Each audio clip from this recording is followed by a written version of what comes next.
참된 복음이라는 제목으로 말씀 증거하겠습니다. 예수님이 제자들에게 물었습니다. 사람들이 나를 누구라 하느냐? 사람들이 예수님한테 엘리야 같다고 합니다. 예레미야 같다고 합니다. 세례 요한 같다고 합니다. 선지자 중에 하나이더이다. 이렇게 대답했습니다. 그때 예수님이 제자들에게 또다시 물었습니다. 그러면 사람들이 아니라 너희는 나를 누구라 하느냐? 그때 베드로가 오늘 이 16장 16절에 고백을 했습니다. 주는 그리스도시요 살아계신 하나님의 아들이시니이다. 주님이 오랫동안 기다려왔던 메시아요.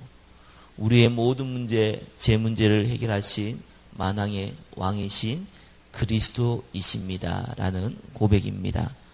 신앙생활 엘리야처럼 예레미야처럼 세례 요한처럼 선지자처럼 우리가 그렇게 알고 신앙생활 하시는 분 많이 있습니다.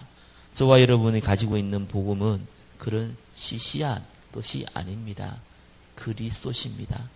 사단의 권세를 깨뜨리시고 모든 제 문제를 해결하시고 우리 인생을 완벽하게 인도하실 만왕의 왕이신 예수 그리스도, 그분을 믿는 것입니다. 그래서 하나님은 뛰어난 사람 쓰지 않습니다. 뛰어나서 쓰지 않는 것이 아니라 이 예수님이 그리스도이신 것을 진짜로 믿지 않는 사람은 안 쓰는 겁니다.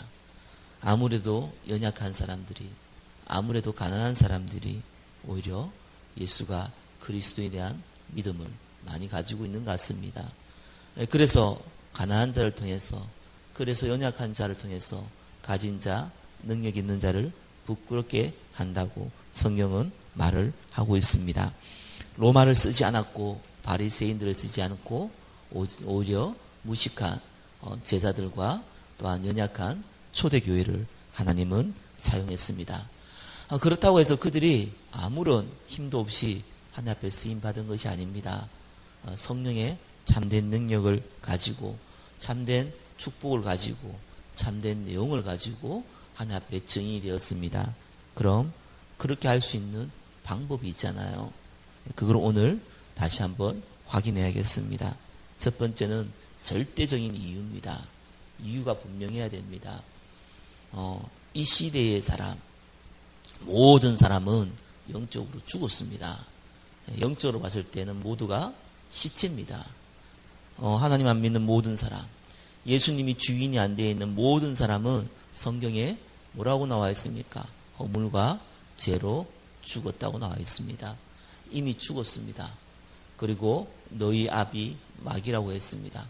하나님을 알 수도 없고 마귀의 종돼서 결국은 한 번 죽는 것은 정하신 것이요 이후에는 심판이 있다고 그랬거든요. 지옥을 향해서 열심히 달려가고 있는 것이 불신자입니다. 그래서 그것이 이유입니다. 왜 우리가 하나님을 믿습니까?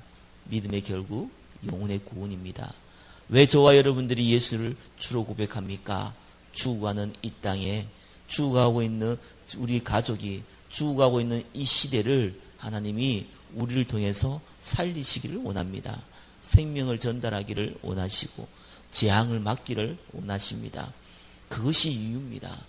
우리가 그냥 신앙생활 하는 것이 아니라 오직 예수해야 될 이유입니다.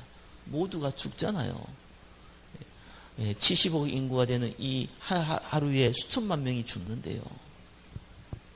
그들을 살려야 되는 거예요. 자기가 무슨 상황에 있는지도 모르고 살아가다가 영원한 지옥으로 가는 겁니다. 저와 여러분만이 이 복음 가진 이 하나님의 자녀만이 이 문제를 해결할 수 있는 겁니다.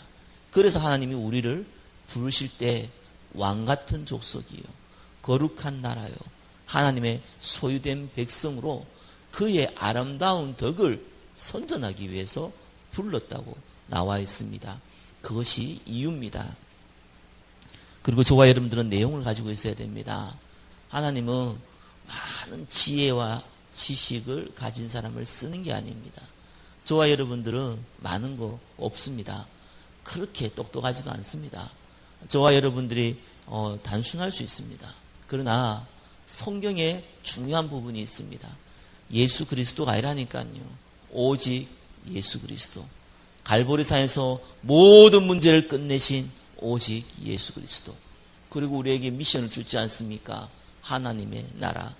감람산에서 부활 메시지 40일 동안 했던 하나님의 나라. 그 나라가 임하면 된다. 강한 자를 결박지 않고 그 집의 세간을 늑탈할 수 없다. 성령의 능력으로 귀신을 내쫓으면 하나님 나라가 임했다. 그게 내용이거든요. 그래서 뭐라고 그랬습니까? 마가다라 앞방에 일어났던 오순절의 역사. 능력 주겠다는 겁니다. 증인 될 수 있도록 능력 주겠다는 겁니다. 부자 될 수 있도록 능력 주는 게 아니라, 성공할 수 있도록 능력을 주는 것이 아니라, 그건 능력이 필요 없어요. 세상의 실력이면 됩니다. 하나님이 증인 되도록 능력을 주겠다는 겁니다. 오직 성령, 오직 그리스도, 오직 하나님의 나라. 이게 내용입니다.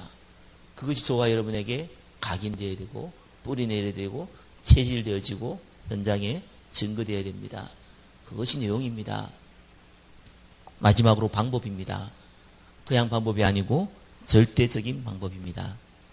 하나님이 하십니다. 주의 천사를 동원시켜서 하나님이 하세요. 그게 방법입니다. 그 과정 가운데 이런 일 저런 일 벌어집니다. 심지어 죽을 수도 있습니다. 스테반처럼 순교당할 수 있습니다. 바울처럼 핍박받을 수 있습니다. 괜찮습니다. 하나님은 천사로 보호하시고 만약에 순교한다면 영원한 그 축복이 우리 뒤를 따라서 나올 것이고, 순교하지 않는다면 이 땅에서 증거를 반드시 주십니다. 그래서 문제는 축복입니다. 문제는 문제 아닙니다. 왜요? 성령께서 하시니까요. 왜요? 주의 천사를 동원해서 하니까요. 왜요? 주의 말씀이 하나님이 우리를 통해서 성취되니까요. 그래서 아무 염려하지 말라는 겁니다. 말씀을 맺겠습니다. 우리는 엘리야, 에레미야, 세례요한 선지자 같은 분을 믿는 것이 아닙니다. 주는 그리스도시요 살아계신 하나님의 아들이십니다. 만왕의 왕이신 예수 그리스도를 믿고 이 땅을 살리고 또한 이 땅에 하나님 나라를 증거하는 성령의 인도받는 축복된 존재임을 오늘 하루도 확인하고 성령의 인도받기를 예수 그리스도 이름으로 축원합니다. 기도하겠습니다. 하나님 감사합니다. 오직 예수 그리스도, 오직 하나님의 나라, 오직 성령을 붙잡는 날이 되게 하여 주옵소서. 예수 그리스도 이름으로 기도드립니다. 아멘.